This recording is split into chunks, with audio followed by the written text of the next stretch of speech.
It is exactly 8:42 a.m. News and views on Salam Media. Now we understand, is this a good news or what? I presume a lot of us will imagine that this is good news.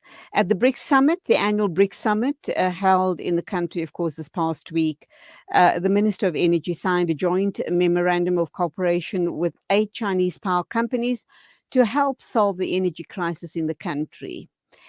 China is saying that they're going to help South Africa modernize electricity infrastructure. And they've also committed to granting South Africa hundreds of millions of rands to assist the country's transition to cleaner energy production. Let's understand what that means for us as South Africa. What will it look like? How soon will the monies come through? How soon can this work start? Who is going to benefit? And will it be as easy as it looks on paper? Zakhele Madela, who is a social and energy expert at the South African Energy Forum, is going to unpack this for us. A very good morning to you, Zakhele. Welcome to the program. Good morning to you. Good morning to the listeners. Are you excited about this announcement? Look, I'm happy. I wouldn't say I'm excited. I'm happy because China is supplying over 76% of the solar panels or the solar equipment, inverters, and batteries. Out of every 100 that this entire globe buys units of solar, 76 of them come from China, so they are dominating the market. So the president and the people of this country, they continue saying that we need lots of renewables, and they even said those renewables will be 1.5 billion rand in the next 10 years. So China is extending a cooperation in the form of 170 million rand plus 500 million rand, which is going to be dispersed in the next 6 months to cooperate and lay the ground for cooperation for solar panels on rooftop solar and sometimes in solar farms, which I'm not in agreement with. But yeah, it's a cooperation of two nations. So I'm happy because it means there's a school. If the money is not squandered, there's a school that's going to have rooftop solar. There's an airport that is going to have rooftop solar. It can use that energy when there is the sun, and that will take the strain off the grid. Zakhele, when we look at a situation like this where China pledges to help modernize our electricity infrastructure, what is in it for them, number one? Will they oversee how the monies are spent? Of course, you are suggesting that they will supply the equipment to us, which is hopefully a blessing in disguise, so that, if they'd given hard cash in that amount, there was a possibility, or there still is a possibility, that some of the monies or the majority or the bulk of the money could get lost through tenderpreneurs, contracts, etc. So Of are we course, comfortable? Are we comfortable that China will oversee this project? Because they are, at the end of the day, looking after their own interests that they're investing in South Africa, are they not? no, 100%. But it doesn't have to be China that oversees the project. It has to be all of us South Africans to say, in the past, we've had monies disappearing, but for the first time, can we acknowledge that this money should not disappear? Can we be part of the solution to say that this money goes to the right places where it is supposed to go? So it's not a responsibility of China to do so. By the way, the 170 million rand and this 500 million rand, it's not like South Africa doesn't have that money at the national treasury. South African government hands are tied because of corruption. The white monopoly capital will not let them to roll this thing themselves. If you want to see, look at the amount of diesel that they bear. White monopoly capital is happy with the government banning diesel billions because that diesel is bought from the white monopoly capital. But try to get this government to take 500 million rand and put it on the public buildings.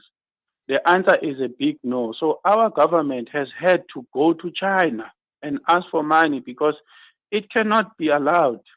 So there are people here who are using the power crisis as a redeem change tool. It's quite bad. It's embarrassing that a country like South Africa has been given 170 million rand. How does that reflect on all of us? It's because this government is not allowed to touch the money. We understand the government has been corrupt, but this should have been done by government. And as to whether what's going to happen in future, let's just accept that. Let's identify the public buildings and let's have this money going into those rooftop solar to relieve the strain on the grid. Zakhele, you talk about white monopoly capitalism. You talk about an agenda in place for a regime change in South Africa. Whom do you believe that the monopoly, the white monopoly capitalists want to be, whom do you believe they want to be in power? And how do you see that happening? They want their puppet, like this current president. They are hell-bent to keep him in office because he's fast asleep. I'll give you a particular example. They are doing two things. These people here, the white monopoly capital, they said here's 100 million rand to fix the power crisis. They didn't give it to the government. They gave it to their own companies. So they were rent-seeking a ground for them, for the money to be approved for their own benefit. Two, they have appointed a German company. They've told the president to appoint a German company. That is very, very soon is going to come back and say to us, these power stations must be sold to the private sector. These ones must be kept by government. So in other words, the white monopoly capital.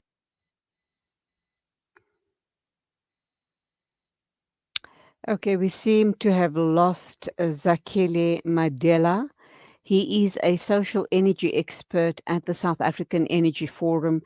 We are trying to make sense of the Chinese commitment at the BRICS summit to modernize electricity infrastructure in South Africa. And of course, that is to the tune of I guess, huge monies. I think it's about 1.7 billion. I have the figures somewhere here, but let's just try and hone in on that. I guess the other important question then to be asking is, how are we expected to repay? Is this just going to be a situation of a donation of sorts? I don't believe you get anything for nothing. There has to be some form of payback. I do believe that Zakhele is back online. Zakhele, can you hear me now? Zakhele, are you there?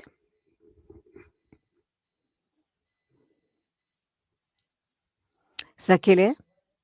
Okay, let us see if we can reconnect. It seems, okay, there we have the connection. So thank you indeed. Zakhele, can you hear me now?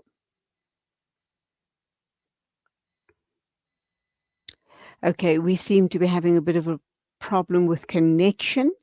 I would love to continue with this discussion because he has brought up a very interesting dynamic regarding white monopoly capitalism, regime change in South Africa, a possible partnership with the German government, and a whole lot more. And I'd like to unpack that further. So please don't go away. We're going to go for an ad break. And when we come back, let's see if we can reconnect with Zakhele Madela.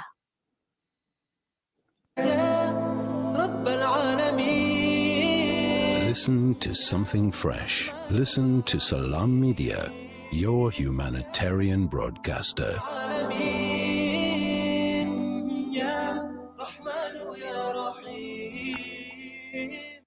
Discover the Africa of your dreams and surround yourself with her spectacular beauty. Relax beneath her serene sunsets and explore wildlife at its natural best. It's where the pride of Africa comes together. The Kwantu Private Game Reserve. Get to know the Big Five or cruise on an elephant safari game drive. Interact with lion and tiger cubs and enjoy world-class halal cuisine while we pamper you during your 5-star stay. Indulge in the true African experience. For reservations, call now on 042 203 1400 or visit kwantu.co.za. The Kwantu Private Game Reserve, the place of gathering. For a long time, we've lived in a centralized world where institutions held the all-important data and confirmed all transactions. Those times are over. Welcome to Libertas Group, a blockchain development company boasting an ecosystem that continually redefines the way we do business. Our blockchain is decentralized, making it immune to hacking or alteration, putting the power back in your hands with no middleman so you can focus on the growth of your business. Libertas, the simplest investment choice you'll make. Listen to something fresh. Back in 2021, you remember that America decided out of Afghanistan after being occupied that country for 20 years. Taking over from the Taliban. The Americans said what about nationals who were serving the Americans for that 20 years. But now that the Americans are out, those Afghan nationals may be, they think they must take them to the give them permanent residency there. Something was very, very good. That was in August 21. In September, we received from a lawyer practicing who is said to have studied in the US that she is representing an American and informing us, not asking us, that there is 2 train loads and nationals at Kabul airport and they are heading to South Africa. And in Paradise, they mentioned that the people were done and the Taliban came and attacked the Pakistan. If it's true that Taliban is actively pursuing people when they go to, why do you think South Africa has got over the Taliban, which even Americans are able to defend? The Department of Home Affairs, Aaron Motsoaledi. Salam Media, a global voice for humanity. They say breakfast is the most important meal of the day, yet many children go to school hungry because of poverty. Penny Appeal South Africa's Breakfast Club aims to get a warm, hearty meal to underprivileged children so they can spend their day prospering in their schoolwork. Help feed a needy learner for only 5 Rand a day, or 150 Rand a month. Or visit our website www.pennyappeal.org.za or call 031 1100 573 to find out how you can donate. Penny Appeal South Africa. Small change, big difference. Conveniently located along the banks of the Crocodile River bordering the Kruger National Park, as a guest at Buckler's Africa Lodge, one can enjoy an amazing sunrise or sunset on our spacious deck area while you catch a glimpse of some wildlife sightings along the Crocodile River. The sounds of the African savannah will greet you whilst you enjoy your morning coffee. Buckler's Africa Lodge by Tingana Collection. Buckler's Africa Lodge is ideally situated only 6 kilometers from the Crocodile Bridge Gate in the Kruger National Park. Catering for all travelers with variety, we have 4 types of the finest rooms: superior rooms, deluxe suites, and 2-bedroomed family units. Each room is equipped with the finest amenities to make your stay unforgettable. Guests can choose between the self-catering option or book their accommodation with breakfast and dinner included. Buckler's Africa Lodge is your ideal location for the ultimate Kruger getaway experience. We specialize in exhilarating and educational game drives in Kruger, tailor-made to suit your family. Inquire about our various accommodation offerings and other activities. Visit www.tingana.co.za for more information. Buckler's Africa Lodge by Tingana Collection. Experience the pulse of Africa with us. Listen to something fresh. Listen to Salam Media. The time is exactly 8:56. We do apologize. We've tried to reconnect with Zakhele Madela, but unfortunately there seems to be huge network issues on his side, possibly also on our side. We'll see if we can try and bring him back on the show tomorrow, because There are a few interesting concepts that he's raised there, and I'd love to explore it even further. This was regarding China helping South Africa to modernize electricity infrastructure to the tune of 667 million rand that has been pledged. One of the questions I did put to him, which he didn't get round to answering, is how are we expected to pay it back, or is this a donation? Nothing for nothing. There's no such a thing as a free lunch. What does China expect in return? But of course, Zakhele also went on to say that white monopoly capitalism have their fingers dug deep into government structures, and they are definitely pulling the strings and making Ramaphosa dance to their tune. But let's see if we can get them on another time. Lots to think about, isn't it? And undoubtedly, these are issues that possibly would also make an impact on the upcoming national elections. It's 8:58. Standing by with the news bulletin of the morning is our correspondent Zai Jadwood. Please stand by for the news bulletin of the morning. I'd also like to remind you that after 9 o'clock, at about 9:15, we'll be talking with Shamshad Sayed from the South African National Quran Council and South African National Women's Forum about the 14th National Quran Memorization Competition. We'll be wrapping up with our Women in Media series, and we will be showcasing Aisha Mako. She's a TV and content producer, presenter, voiceover artist, and also an entrepreneur.